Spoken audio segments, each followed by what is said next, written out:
तो हेलो मेरे प्यारे साथी, कैसे हैं आप लोग। उम्मीद करता हूँ कि आप लोग स्वस्थ होंगे, मस्त होंगे और आने वाले बोर्ड परीक्षा की तैयारी बेहतर तरीके से कर रहे होंगे। तो दोस्तों, आज इस वीडियो के माध्यम से क्लास 10 के सामाजिक विज्ञान के 50 वीवीआई ऑब्जेक्टिव प्रश्न को करने वाले हैं, जो आने वाले 2026 बोर्ड परीक्षा के लिए काफ़ी इम्पोर्टेंट होगा।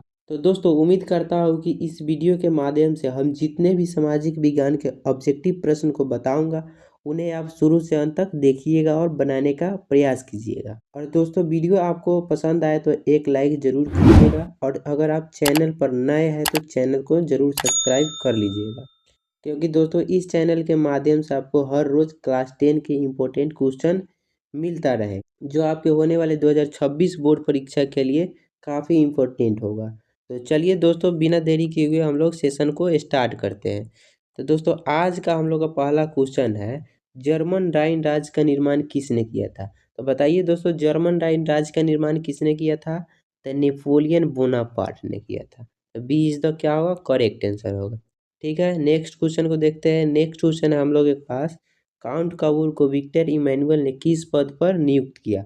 तो बताइए दोस्तों, काउंट कबूर को विक्टर इमैनुअल ने किस पद पर नियुक्त किया। तो option D is the correct हो गया, यानी कि प्रधानमंत्री। नेक्स्ट क्वेश्चन को देखते हैं हम लोग। नेक्स्ट क्वेश्चन है, मेजनी का संबंध किस संगठन से था। तो बताइए दोस्तों, मेजनी का संबंध किस संगठन से था। तो इसका क्या होगा, कार्बोनरी। तो बी इज द क्या होगा, करेक्ट आंसर होगा। तो चलिए 4 नंबर क्वेश्चन को देखते हैं हम लोग। पंजाब में भूमि निम्नीकरण का निम्नलिखित में से मुख्य कारण क्या है। तो पंजाब में भूमि निम्नीकरण का निम्नलिखित में से मुख्य कारण क्या होगा। तो ऑप्शन इसका सी इज द करेक्ट होगा, अधिक सिंचाई। और दोस्तों, किसी भी क्वेश्चन का आंसर अगर आपको पहले से पता होगा तो आप लोग हमसे पहले कमेंट बॉक्स में ज़रूर बताते चलिएगा। तो चलिए नेक्स्ट क्वेश्चन देखते हैं। 5 नंबर क्या है, निम्नलिखित में खरीफ फसल कौन सा है। तो निम्नलिखित में खरीफ फसल कौन सा है दोस्तों। तो चावल एक खरीफ फसल है, इसलिए C is the correct answer होगा। ठीक है, 6 नंबर क्वेश्चन है हम लोग के पास, हीराकुंड परियोजना किस नदी पर है। तो बताइए दोस्तों, हीराकुंड परियोजना किस नदी पर है। तो इसका क्या हो जाएगा, Mahanadi is the correct answer होगा, यानी कि A is the correct answer. 7 number question है हम लोगों के पास, भाखड़ा नंगल परियोजना किस नदी पर अवस्थित है। तो बताइए दोस्तों, भाखड़ा नंगल परियोजना किस नदी पर स्थित है। तो इसका क्या हो जाएगा, सतलज करेक्ट आंसर होगा, यानी कि C is the correct. 8 number question है हम लोगों के पास, निम्न में कौन सा जानवर केवल भारत में ही पाया जाता है। तो बताइए दोस्तों, निम्न में कौन सा ऐसा जानवर है जो केवल भारत में ही पाया जाता है। तो इसका क्या हो जाएगा, घड़ियाल एक ऐसा जानवर है जो विशेष रूप से भारत में पाया जाता है, इसलिए ए इज द करेक्ट आंसर होगा। 9 नंबर क्वेश्चन है हम लोग के पास, बॉक्साइट के उत्पादन में कौन सा राज्य अग्रणी है। तो बताइए दोस्तों, बॉक्साइट के उत्पादन में कौन सा राज्य अग्रणी है। तो इसका B is the correct answer होगा, ओडिशा। ठीक है, 10 नंबर क्वेश्चन है, यूरेनियम का प्रमुख उत्पादन स्थल कौन सा है। तो यूरेनियम का प्रमुख उत्पादन स्थल कौन है। तो जादूगोरा है, तो D is the correct answer होगा। 11 नंबर क्वेश्चन है हम लोगों के पास, राज्यपाल की नियुक्ति कौन करता है। तो राज्यपाल की नियुक्ति कौन करता है दोस्तों, तो बताइए। तो इसका सी इज द करेक्ट होगा, राष्ट्रपति। 12 नंबर क्वेश्चन है हम लोग के पास, निम्न में से किसे पिछड़ा राज्य कहा जाता है।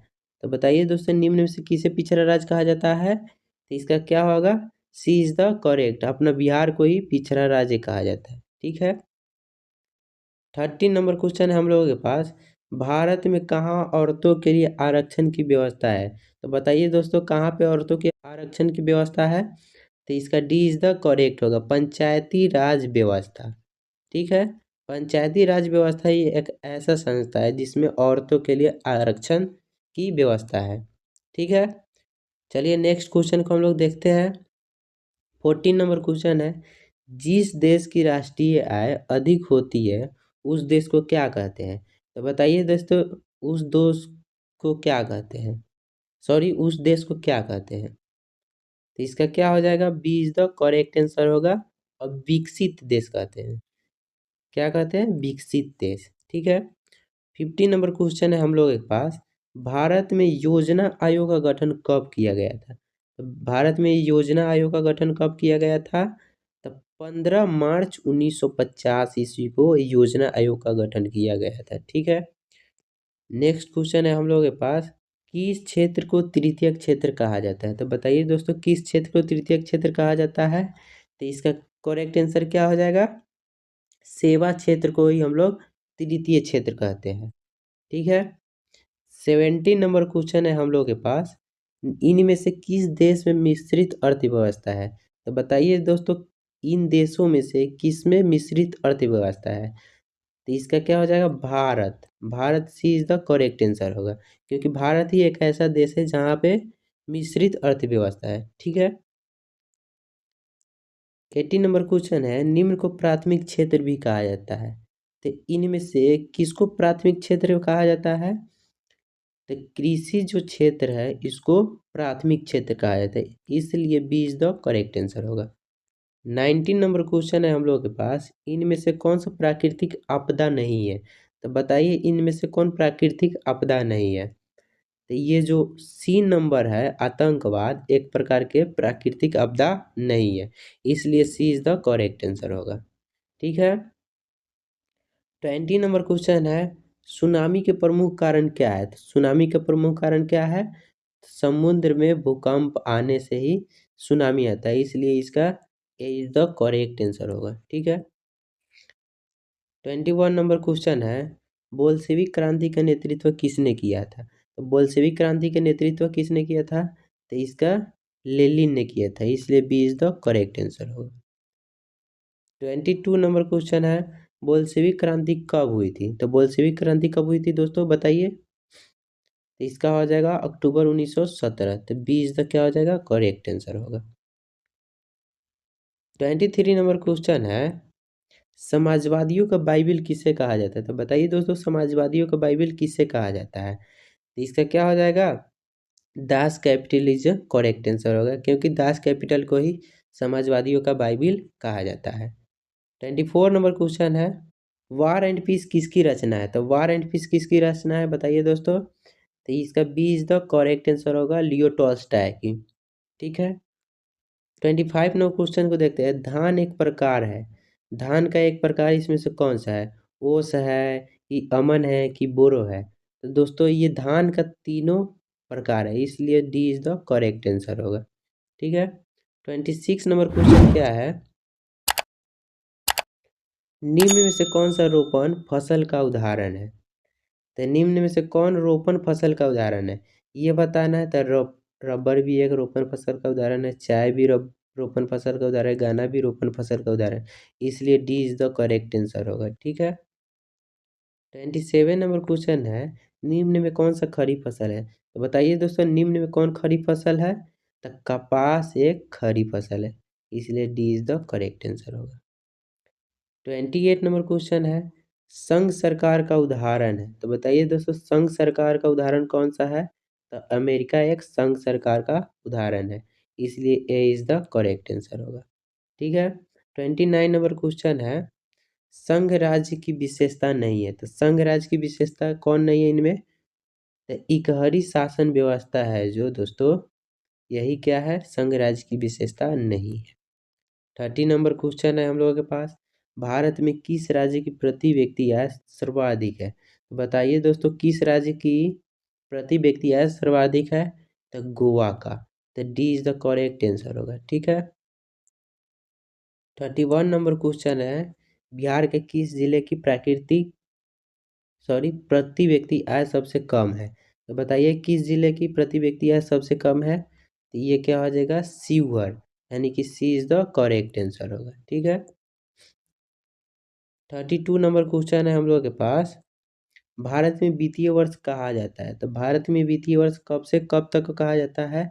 तो 1 अप्रैल से 31 मार्च तक की जो अवधि होती है उसी को हम लोग क्या बोलते हैं? वित्तीय वर्ष कहते हैं, तो इसका सी इज द करेक्ट आंसर होगा। तो चलिए दोस्तों, नेक्स्ट क्वेश्चन है हम लोग के पास, किस नदी को बिहार का शोक कहा जाता है? तो बताइए दोस्तों, किस नदी को बिहार का शोक कहा जाता है? तो ये क्या हो जाएगा? C is the correct answer. Kosi नदी को हम लोग क्या बोलते हैं? बिहार का शोक बोलते हैं। तो दोस्तों, इसको ध्यान में रखिएगा, ये मोस्ट वीवीआई ऑब्जेक्टिव प्रश्न है, ये बार बार पूछे जाते हैं। ठीक है। इसको आप लोग ध्यान में रखिएगा। चलिए नेक्स्ट क्वेश्चन को देखते हैं। 34 नंबर क्वेश्चन। 34 में क्या है, सुखाड़ किस प्रकार की आपदा है? तो बताइए दोस्तों, सुखाड़ किस प्रकार की आपदा है? तो ये एक प्राकृतिक आपदा है, ठीक है।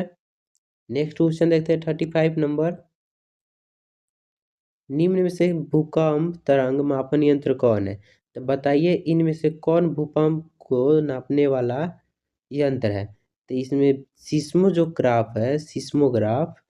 ये क्या है, भूकंप मापन तरंग है। 36 नंबर क्वेश्चन है हम लोग के पास। बिहार की सबसे बड़ी त्रासदियों में से एक है। तो बिहार की सबसे बड़ी त्रासदी कौन सा है?